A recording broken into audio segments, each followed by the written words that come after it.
we're back. All right, now we're back in open session. And at this point, we entertain some motions.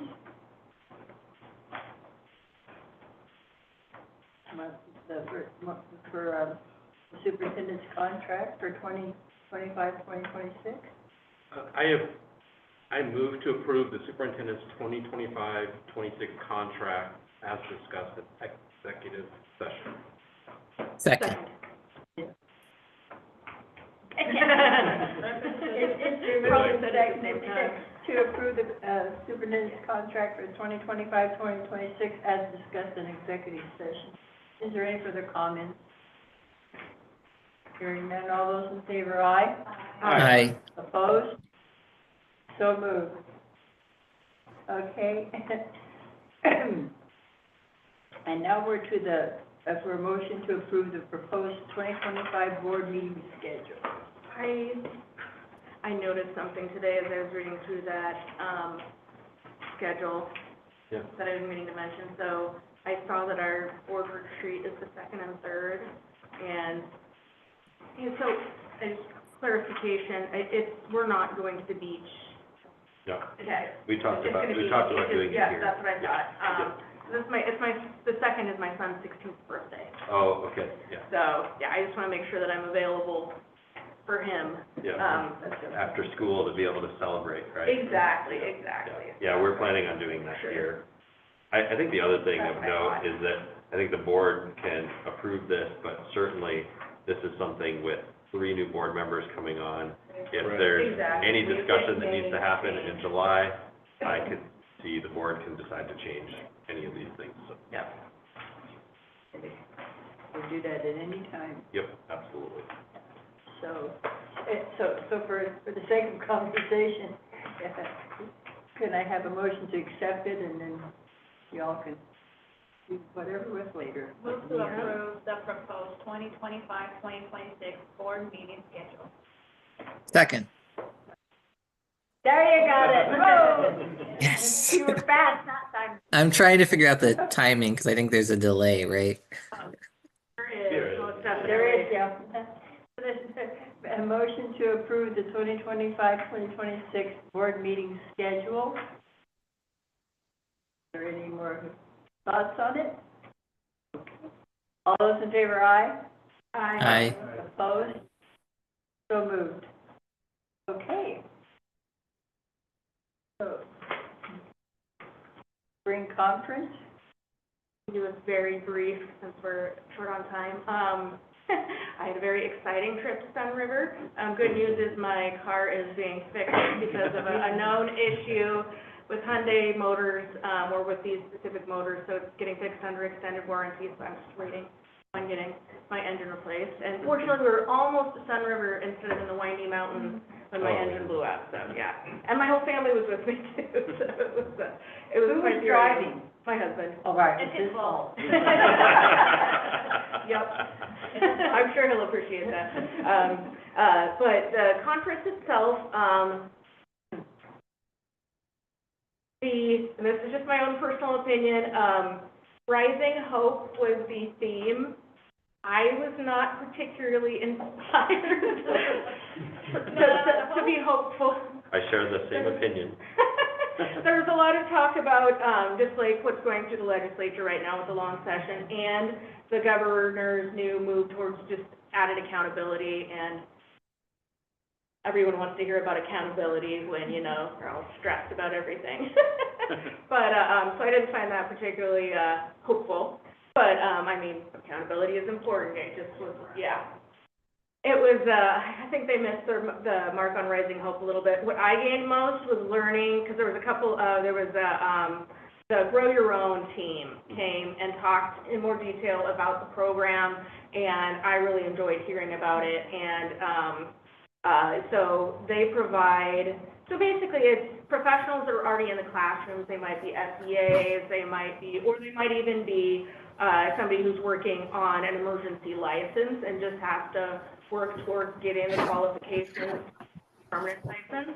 And so they get the support financially, emotionally, morally, like, they get all the all-encompassing support on getting through the program. Like, if they have questions, they can call and get help with what they're going through. If they need, support on how, like, sped teachers going through the program, if they need support with writing IEPs, stuff like that. So they get a lot of support. They get, I mean, in today's day and age, especially with the price of college, the financial support is pretty significant. And it was pretty cool for me too, because I got to go to, Rochelle Bell invited me to the graduation meeting for a couple of the graduates yesterday, and it was cool too because it was kind of more like intersection of my work experience and my board experience. It was two people that I knew from South Albany High School. It was one of the counselors and one of the special ed teachers.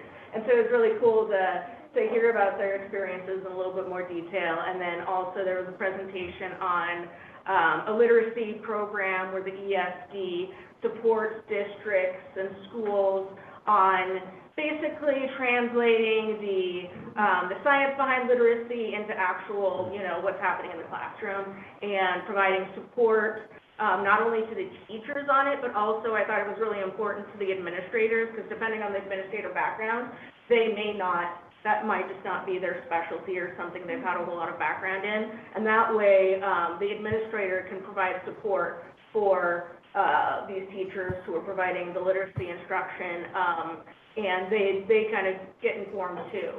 And so it was really neat hearing about, so that's what I gained the most, is just learning about our own ESD's programs, and that made it worthwhile for me. There was a little hope in there. There was a little bit of hope in There was a little hope. There was also There was a this little little AI presentation about,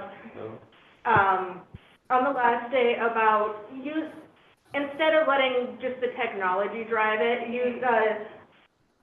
using AI intentionally to create the world we want to see, instead of just letting it happen and having things get crazy and chaotic and robots do everything without any human intuition or oversight. So that was cool too. And Madam Chair, I would suggest there are some other things that would be great to process this, but that we put this on the agenda again in June, and I mean, I have some thoughts to share, and I know the staff were there, and then. Sorry if I took too long. No, it's okay. I think we're good on time. I think we can get through the rest of the things that we need to get through during this board meeting, and then we can do a little bit more background, because I think it is good to share publicly the learning that happens when we go to these conferences. Whether it's good or bad, Yeah, exactly. whether there's hope or not. Yeah, absolutely. Okay, well, Ms. Lees will take care of that. Thank you, ma'am. Okay, so then, moving down, so we need the human resource matters, so that would be. So, as mentioned before, we have two special calendars that, early childhood, we've adopted that for next year. So I'm going to have Nancy very quickly talk about, this is the long-term care and treatment calendar, which is our last work calendar for the year. We have to match core balances for calendar, so we have to wait until they have theirs out, so that's why it was so much later. It is only for 1 year at this point. They changed the law, and so now only day treatment and long-term care treatment has to match core balance calendar. We are seeing behavior and attendance data this year and here as well. You see special kids with a 5-day week to make decisions on whether to stay with a 5-day week with them or if we go back to the 4. From what I've seen, they seem to be fine with a 5-day, but we told the teachers that we would collect the data and examine it, so we are going to do that and forward from there. So that's why it's only a 1-year calendar. Okay. A lot of things can happen in this year. Any other questions or comments? What kind of data do you collect, like attendance? Like, yes, whether they're coming from the, Colleges. thank you, cottages, and on that 5th day or all Okay. 5 days, Okay, if they're okay. blowing out with their They don't make it fingers a and whole can't handle week. it. Yeah. You know, Yeah. so that's the stuff that we're looking at. Okay. More questions or comments? Okay, Jim, get ready for that motion. Oh, Jim. I'll go ahead and make the motion, actually. So I move to approve the proposed 25-26 long-term care and treatment calendar. Second. Oh, all right. So it's been moved and seconded to approve the 2025-2026 long-term care and treatment calendar as presented. Is there any more discussion? All those in favor, aye? Aye. Opposed? So moved. Okay, Rocco. All right, down to page 27, on the revenue report, just catching us up to where we are in the month. We reported $9.75 million in revenues, the overwhelming majority of that being federal revenue fund. Most of that getting reimbursements on grants. But $2.3 million of that is us getting reimbursement on Medicaid administrative claims, so those are coming in. As we look down at expenses on the next page, we did run a little bit hot on our operating expenses for the month. That's really the result of some stuff that's going to happen towards the end of the year. So when we incur an expense on one fund and then we record it on another fund, the moment that we record that other fund, it looks like we're doubling up expenses. So we had a bit of that going on into the month on there, which drove the operating expenses up on the special revenue fund. You'll also see we had $2 million of transits that went out. Some of that is related to Medicaid administrative claims, and some of that is related to us giving South Coast their money that they are due off of grants. Going on to next pages here, we are sitting with a very healthy $23.5 million in the bank. We will make our bond payment in about a week here. That's all set to go out, and as we look at our cash trending balance on there, we're holding steady right where we think we should. Keep in mind, it's gonna plummet here soon, because we're gonna pay the big old triple payment, salary schedule thing in June, and then we're gonna wait a long time before revenues come in again. Beyond that, next week, be looking for a memo from me. As we're getting towards the end of the year again, we have to watch appropriations, and that darn Medicaid administrative claims administrator we have is again doing way too good of a job. And so we have way too much revenue coming in that we want to pay out to our districts, so we're going to have to expand appropriations there. We also have some smaller amounts we're going to move around just to make sure we have some cushion. And Sean and I are discussing, there's that one outstanding issue, which is that crazy GASB 87 that drove us over last year, that really weird accounting entry. We're trying to see if we can come up with a rational number for it, and if we can't, we're likely just going to recommend a really big number to make sure we're underneath it. It's a zero cash impact thing, and rather than being over appropriations, we're going to make recommendations. So look for that coming up next week. We'll need a resolution and the final board meeting to make sure that we have all appropriations set before the year closes out. Thanks for providing context ahead of time, so we'll know what we're looking at. Yep.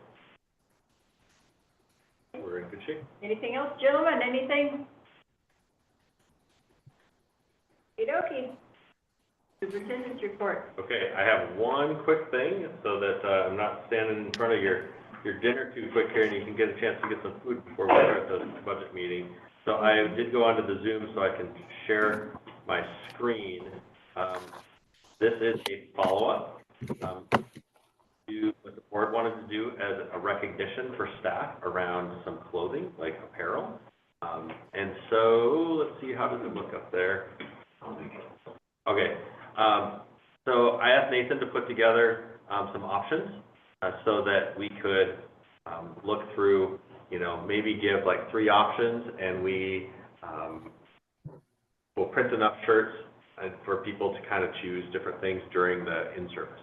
So this is kind of a decision point, but there's this, he says the collegiate option. I was gonna say, it looks like university option. Yep, so that's one. The mountain option is what the man is wearing in that one. Then there's one called Van Life that he made that's on the top that the woman in this picture is wearing. There's one called Panorama, which is what he's wearing. Then if I go to this, we actually have used the one on the left already, the one called Camp, has been used for some activity. Our open house. Open house, those were the ones that were at the open house, yes. And then there's one called Hipster, which, I don't know, by de facto, I'm like, okay.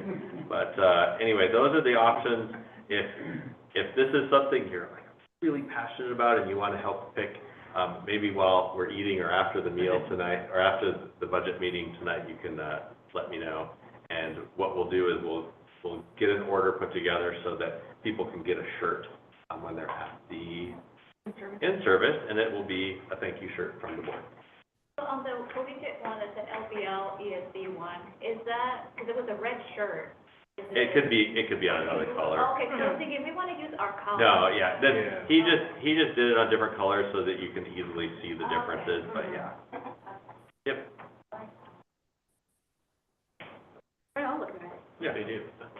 I think Nathan's pick, when I asked him, well, what do you think? He said the collegiate one, the mountain one, and the van life one. So he did put them in what he thought would be the I order. like the collegiate one, honestly. So, okay.